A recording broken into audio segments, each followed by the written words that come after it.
Oi gente, eu sou o João Vitor, esse é o Cobra Letrado e hoje eu vou falar das minhas 12 leituras do mês de junho. Bom, no mês de junho, se vocês acompanharam, os últimos vídeos do canal, eu tentei ler apenas livros com representatividade LGBTQIA+, porque eu costumo fazer, um projeto de lendo LGBTQIA+, porque é o mês do orgulho e tudo mais. Fui muito bem sucedido, tá? Porque todas as minhas 12 leituras, de fato, teve algum tipo de representatividade e o melhor, todos foram muito bons. Óbvio que teve ali alguns que não foram tão bons quanto outros, mas de forma geral não teve nenhum livro... Mentira, teve um específico que eu fiquei meio... não funcionou tanto pra mim. Mas de resto, todos foram muito bons, eu gostei pra caramba, então foi um saldo muito positivo. Eu comecei o meu mês já com a melhor experiência do mundo, lendo Cruzeiro do Amor, do Vinícius Grossos, ao novo lançamento do Vini. E assim, eu gostei tanto, que até já tem vídeo aqui no canal. Eu tive que fazer uma resenha exclusiva só pra esse livro, porque realmente, pra mim, foi o melhor livro que eu li no ano até agora. Realmente, eu fiquei super envolvido com a história, eu fiquei apaixonadíssimo, eu fiquei tocado. Então, todas as emoções possíveis que vocês possam imaginar, eu senti enquanto eu tava lendo essa história. É uma história muito engraçada, tá? Vocês vão rachar de rir. É muito divertida. Tem ali as suas partes mais sensíveis, mais delicadas, mais sérias, pra vocês refletirem, pra vocês sentirem o seu coração apertar. Mas, no final das contas, é muito bonitinho, é muito fofo, é pra você terminar sorrindo de orelha a orelha, pra você torcer pelos personagens. Não vou me estender muito, porque tem um vídeo só pra ele, então vou até deixar o link aqui no box de descrição pra vocês irem lá assistir tudo o que eu achei tintim por tintim sobre o Cruzeiro do Amor. Mas aqui a gente vai acompanhar a história do Alessandro, que ele é um influenciador digital, um book influencer, inclusive. Ele fala sobre livros na internet e ele é bastante grande, já faz várias publis e tal. E ele tem uma publi específica que ele é convidado para participar de um cruzeiro, que é o Cruzeiro do Amor. E como o próprio nome já diz, é um cruzeiro para casais famosos. E então ele é convidado para ir com o namorado dele. Só que ele descobre, nas vésperas, faltando muito pouco tempo pro Cruzeiro do Amor, que o namorado dele estava traindo ele. E obviamente que eles terminam e tal, só que ele não pode simplesmente desistir dessa oportunidade, porque é uma oportunidade de publi muito importante, tanto financeiramente como de influência mesmo, de relevância. Daí ele e a melhor amiga dele decidem que ele vai viver um fake dating, que ele vai viver um romance falso com um ator que eles vão contratar para interpretar esse personagem de namorado dele. E a princípio eles não vão se dar bem também, eles vão ficar meio que num pé de guerra, mas conforme o livro vai passando, eles vão se conhecendo mais, vão se tornando amigos e vão vendo que pode nascer coisas muito maiores a partir dessa relação. Então, se você gosta de fake dating, de enemies to lovers, vai adorar esse livro. E uma coisa que eu até falei no meu vídeo é que eu me vi muito e demais na história do Alessandro, porque ele é uma pessoa que cria conteúdo literário pra internet, que tem diversas inseguranças com a imagem, que é um menino gordo, que é um menino gay. Então, assim, todos os checks eu fui fazendo. Então, realmente, eu me senti muito dentro na história. Eu acho que por isso que eu gostei tanto, que, sei lá, parecia a história da minha vida. Então, por favor, leiam, porque vale muito a pena. E, óbvio, vão lá assistir o vídeo que eu falo tudo sobre essa história maravilhosa. E continuando com literatura nacional, eu li Em Todas as Gotas de Chuva, da maravilhosa Englantine. E aqui a gente também vai ter outro Enemies to Lovers, só que dessa vez num romance sáfico. Eu sou completamente apaixonado pela escrita da Englantine, eu já li outras coisas dela e gosto bastante. Esse aqui eu recebi da editora Qualis e eu fiquei muito animado de poder ler mais uma obra dela. E foi tudo isso e mais um pouco, mais uma vez. Aqui a gente vai acompanhar duas meninas de famílias rivais, de famílias inimigas, que são rivais, assim, há muito tempo. É um Romeu e Julieta sáfico contemporâneo. Porque os avós dessas meninas têm toda uma treta há anos, há muito tempo, e eles vão repassar toda essa intriga, esse sentimento de inimigo, de rivalidade e tal, ao longo das gerações, para os pais das meninas, para para elas, pros irmãos, pros primos, etc. Para todo mundo da família. Então, desde muito pequenas, elas já entendem que elas não podem ser amigas, porque a partir do momento em que é da família inimiga, da família rival, ela não pode ter contato nenhum. Só que é uma cidade pequena, então assim, todo núcleo familiar acaba tendo que conviver de alguma forma, seja na escola, seja no trabalho, seja no teatro, porque as duas são dançarinas, são bailarinas, aliás, então ainda vai ter esse ponto específico na história, porque as duas querem papéis principais, só que uma consegue, a outra não. Isso vai até alimentando a rivalidade entre as duas, só que tem um asterisco, tem um porém aí, que ambas as personagens têm tias, a Athena tem uma tia e a Cordélia tem outra tia, que quebram totalmente essa rixa histórica entre as famílias. Porque, há alguns anos atrás, elas decidem que elas vão sim ser amigas, e não só isso, como elas acabam tendo um relacionamento, elas vão viver juntas, e isso causa todo um alvoroço, tanto dentro da família como na cidade, porque como eu falei, é uma cidade pequena, né? Então, tem muita fofoca rolando ali. Só que elas não estão nem aí, elas vão até se mudar de cidade e tal, pra realmente viver o sonho em conjunto delas duas. E é muito bonito, até uma inspiração pra elas de tipo, de ser uma pessoa em que não tá nem aí pra esses rótulos, pra essas intrigas de família, e taca o foda-se e vai viver como ela de fato quer. Só que, infelizmente, as duas tias acabam falecendo e a casa onde elas moravam vai ser vendida. Só que ainda tem muitas coisas lá pra serem pegas, né, de móvel, de bens, etc. E as duas meninas, tanto a Athena como a Cordélia, vão então pra casa dessas tias para pegarem ali alguns artefatos. Só que cada pessoa da família já se organizou previamente para ir enquanto a outra família não estivesse presente, que não pode se encontrar, não pode ter nenhum tipo de convívio. Porém, acaba que as duas se encontram no trem, indo para essa cidade onde as tias delas moravam, e elas vão sentar não somente no mesmo vagão, como na mesma fileira de assentos, uma de frente para outra. E ali começa um pesadelo para ambas as personagens, porque elas não querem ver a outra pintada de ouro na frente delas. Só que é uma viagem longa e até acontece ali algumas paradas, alguns imprevistos na viagem que vão acabar forçando as duas a conversarem uma com a outra, e elas vão se aproximar e elas vão entender que elas podem sim ter um convívio pleno e saudável, independente do que os avós delas pensam. E a gente vai então acompanhar o desenvolvimento dessa relação entre as duas, e é óbvio que é um romance sáfico, então elas duas vão perceber que há muito mais do que uma amizade entre as duas, e que isso é muito mais antigo do que elas imaginam. Então é uma história muito bonita, em que a gente torce muito pelas personagens, pra tudo dar certo, até porque tem trocas de mensagens com os irmãos de cada uma, e a gente consegue ver o ponto de vista de cada uma, de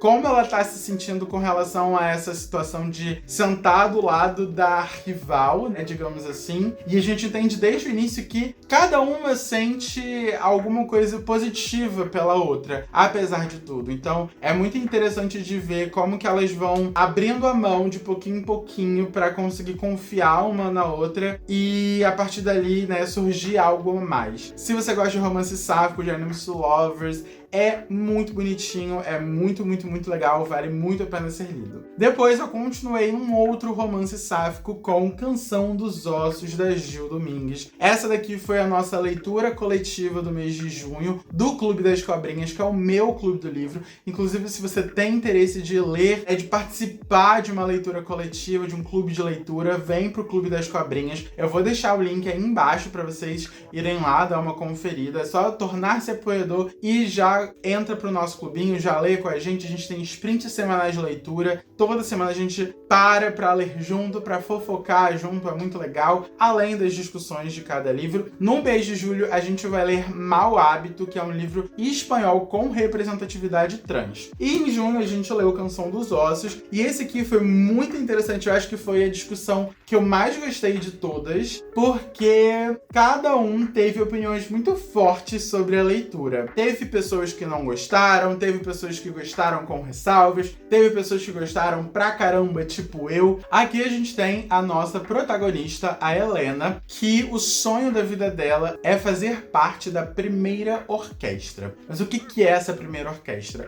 A gente tem um mundo mágico, fantasioso, é realizável através da magia das canções. Então, através do canto, através dos sons dos instrumentos, é sempre através das canções, da música, que a magia é feita. Então, que a gente vai ter energia, que a gente vai ter a troca das estações, que a gente vai ter a guerra ou a paz. Então, tudo a gente consegue através da magia da música. E a gente tem, então, a primeira orquestra, que é, tipo assim, é o mais poderoso, é o mais crucial pro desenvolvimento ali da sociedade, né? Temos a segunda orquestra e por aí vai. Cada grupo tem uma função aí nesse mundinho. Ela é da segunda orquestra, ela estuda numa... É companhia que se fala? Eu acho que é. No conservatório. Ela estuda num conservatório justamente para aprender a usar da melhor forma possível essa magia e de aperfeiçoar os dons de canto dela. E ela também tem duas melhores amigas que estudam ali no conservatório com ela, que também tem uma ambição muito grande de fazer parte da primeira orquestra, de ter uma posição privilegiada ali no reino. Só que a Helena, ela tem um passado meio vexatório, meio condenável, assim, por todo mundo do reino, porque a mãe dela se envolveu com magia dos ossos, que é um tipo de magia muito sujo, que é extremamente terminantemente proibido no reino, porque envolve a vida, né, o sacrifício da vida de outras pessoas. Então é uma magia muito perigosa de ser feita. E a mãe dela mexia com isso, foi condenada à morte. Então ela foi, né, sacrificada e tal. E isso meio que manchou tanto o sobrenome quanto a reputação da Helena. Ela é sempre vista como alguém que precisa ser deixada de escanteio, alguém que não merece ser levada em consideração, etc. Então isso também mexe com o psicológico dela, né? Mas ela tem essa ambição de quero fazer parte da primeira orquestra. E aí ela conhece, chega até ela uma presença, uma sombra, vestindo uma máscara, né, no rosto, em que apresenta para ela a possibilidade, a oportunidade dela conseguir tudo o que ela quer, independente do que seja. E ela aceita. E aí a história vai se desenrolar justamente a partir disso. Até onde a ambição dela pode levá-la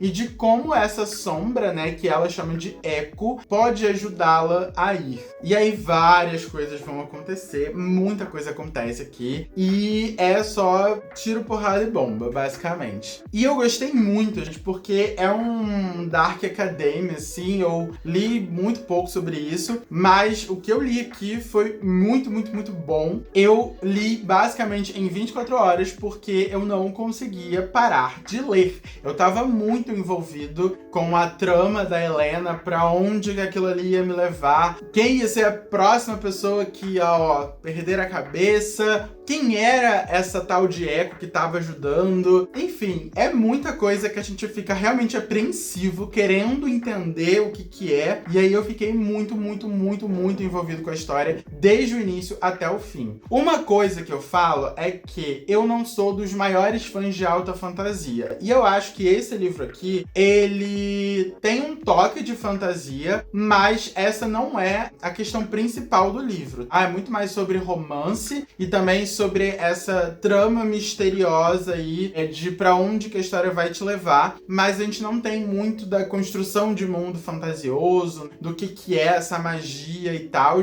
Pra mim, esse foi um ponto muito positivo, porque eu não tava interessado nessa parte, eu queria saber outras coisas da história, mas muitas pessoas não gostaram desse fator lá no Clube do Livro, então já vou logo avisando. No meio de tudo, temos ali um romancezinho bem água com açúcar, bem romântico mesmo, da Helena com a Theodora, que é uma personagem bem fundamental para a história. Então, se você gosta desse toque de romance, vai gostar também. E pra mim, é um livro que tem muitas reviravoltas. Toda hora eu ficava, caraca, não acredito que isso tá acontecendo. Tipo, eu jamais esperaria por isso. O que mais vai se passar aqui na história? Então, eu realmente não sabia, eu não fazia a menor ideia do que estava por vir. É um livro muito surpreendente. E isso ajuda muito no ritmo da história. No fim, eu tive alguns probleminhas com a construção da conclusão, mas depois que eu terminei de ler, eu consegui apreciar muito mais o porquê que a Gil colocou aquilo como, né, a conclusão da história. Então, pra mim, foi um livro que cresceu mais ainda depois de eu terminar de ler, né, conforme eu fui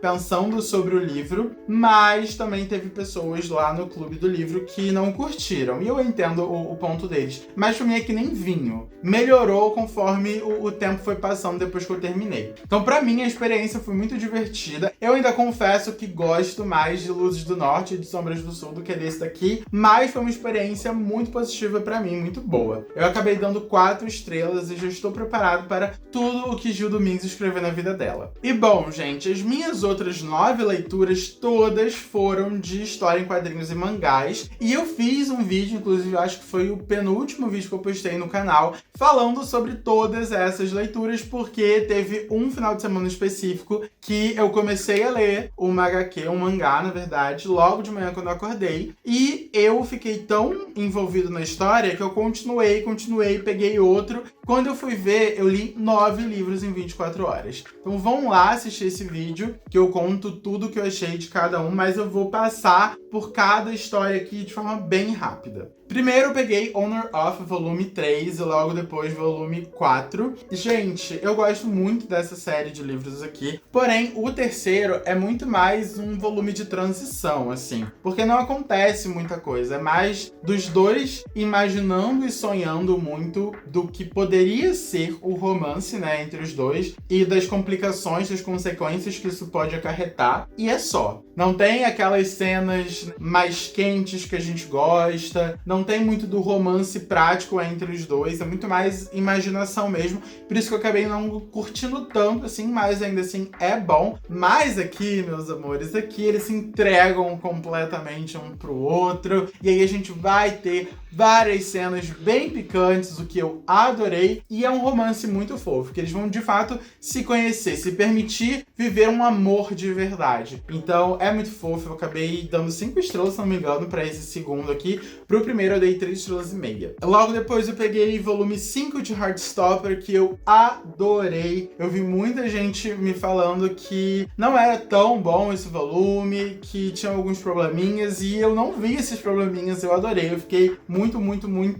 animado, ao mesmo tempo que apreensivo pelo futuro do Nick e do Charlie, porque aqui o Nick vai pra universidade, né? Ele começa a visitar a universidade que ele tem interesse de ir, e eles começam a discutir sobre como que vai ser o futuro dos dois, né? Quando o Nick estiver longe. E eu fiquei muito apreensivo pelo Charlie, porque ele vai continuar ali na cidadezinha deles, né? Porque ele tem mais um ano de escola, e do como ele vai reagir a isso. Mas eu acho que todos os pontos foram muito bem desenvolvidos na história, não só deles, como de outros personagens também. Mas eu achei fofíssimo, como sempre, e eu acabei dando 5 estrelas. Vocês vão reparar, inclusive, que foi chuva de 5 estrelas. Logo depois eu peguei pra ler Você Me Trouxe o Oceano, que é a história de origem do Aqualad. Eu acho que é esse o nome dele. Que é um super-herói da DC. Não entendo nada de super-heróis, então se eu estiver falando alguma coisa errada, por favor, relevem. Mas meu namorado tinha esse volume aqui, eu sabia que tinha representatividade LGBTQIA+, acabei pegando e eu amei. Sério, eu amei. Tem um romance muito fofo, tem toda uma questão de autoconhecimento, de autoaceitação aqui muito grande. E aí tem algumas metáforas aqui, né? Porque tem tanto uma autoaceitação sobre a sexualidade do personagem, como também dos poderes dele. Então eu achei tudo muito bem amarrado, tudo muito bem construído. É uma história muito bonita. Vai falar também sobre ser um imigrante nos Estados Unidos. Então, assim, é muito bom. Eu dei 5 estrelas e eu recomendo pra todos vocês. Eu também peguei pra ler 2 mangás que eu já li e que eu amo. Eu peguei pra reler, que é O Marido do Meu Irmão, volume 1 e O Marido do Meu Irmão, volume 2. E, gente, desde a primeira vez que eu li esses dois volumezinhos aqui, que eu fiquei completamente apaixonado por essa história. E aí, como eu tava muito numa vibe de HQs com representatividade e tal, eu pensei, é uma ótima oportunidade pra eu reler esses dois aqui, porque eu amo muito. E eu fiquei mais feliz ainda de relê-los agora, porque realmente é uma história muito bonita de aprendizado sobre a comunidade LGBTQIA+, de respeito, de, enfim, aceitação. É toda uma jornada de desconstrução desse cara aqui, do personagem, que é um cara japonês, bem tradicional, que nunca aceitou muito bem a sexualidade do irmão, até que o irmão dele falece, né? O marido do irmão dele, que é esse ursão aqui, canadense, sai do Canadá e vai visitar o Japão e acaba visitando, né, ele. Esse cara vai ensinar muita coisa sobre tanto o irmão dele que se foi, ele vai acabar descobrindo que o irmão dele tinha toda uma vida que ele jamais imaginaria que ele teria, é um lado que ele jamais conheceria do irmão, assim como ele aprende também muito sobre respeitar as pessoas, sobre a história do movimento LGBTQIA+. A filhinha dele é muito essencial para a história, porque ela, como uma criança, ela consegue entender tudo sem questionar nada. É tipo, ok, então isso é isso, e tá ótimo, assim. E isso faz até ele refletir sobre muitos dos preconceitos dele, tipo, se minha filha aceitou tão bem isso, por que eu não posso aceitar? Então, é um livro muito bonito. Então, se vocês tiverem a oportunidade de ler esses dois livrinhos, por favor, façam, porque vale muito a pena. E, sim, 5 estilos favoritadíssimo. Depois eu peguei pra ler Força Nakamura e logo depois mais Força Nakamura, que é o volume 2. E o meu namorado já tinha lido, falou que era super divertido, super engraçado. Eu achei o primeiro muito divertido e engraçado, porque aqui a gente vai ter a história de um menino que sempre foi apaixonado por um colega de classe dele, mas que nunca conseguiu se declarar pra esse menino. E ele é muito desastrado, ele é muito estabanado, e sempre que ele vai tentar falar com o garoto, ele comete alguma gafe extremamente engraçada. Então é um livro muito divertido pra você de fato rir enquanto tá lendo. Eu adorei, eu dei 5 estrelas, daí eu peguei o segundo e eu já não achei tão engraçado assim. Já achei um pouco mais encheção de linguiça, sabe? Eu acho que não precisava. Se tivesse só o primeiro volume, já era o suficiente. Mas ainda assim, é uma história legal. Então eu acabei dando 3 estrelas e meio pra esse daqui. E por fim, eu peguei N de Monstra. Esse daqui, na verdade, eu não curti. E aí eu vou até terminar meio down, assim, porque foi o único livro que eu, de fato, não curti desse mês. Só que foi muito mais por conta das minhas expectativas. Porque eu ouvi dizer que tinha representatividade LGBTQIA+. Tem ali uma metáfora que a gente pode entender como algo parecido? Tem. Mas não é exatamente o que eu tava imaginando, sabe? Então teve uma quebra de expectativa que não foi muito do meu agrado. Então, assim, eu não consegui me conectar com a história, não consegui me conectar com a personagem principal e, consequentemente, com as dores e angústias dela. Então, pra mim, eu só tava assim, tá, ok. Próxima página. Ah, acabou? Que bom que acabou, porque eu já quero ler outra coisa. Então, pra mim foi 3 estrelas, tipo, foi bom, mas não foi nada demais, não mudou minha vida. Então, foi ok, sabe? E bom, essas foram as minhas 12 leituras. Mais uma vez, se vocês querem saber mais detalhes das HQs, vão lá no vídeo em que eu falei sobre cada uma delas. O link tá aí no box de descrição. Deixa aí nos comentários o que vocês leram no mês de junho. Se vocês leram muita coisa, pouca coisa. Se teve alguma leitura em comum comigo. Antes de terminar o vídeo, eu quero deixar o meu muito obrigado aos apoiadores do canal, que são incríveis, que estão sempre comigo, lendo, conversando, fofocando. E se você chegou até aqui e ainda não se inscreveu no canal e nem deu seu joinha, por favor, faça isso agora, por favor. E bom, gente, dito isso, a gente se vê no próximo vídeo. Tchau!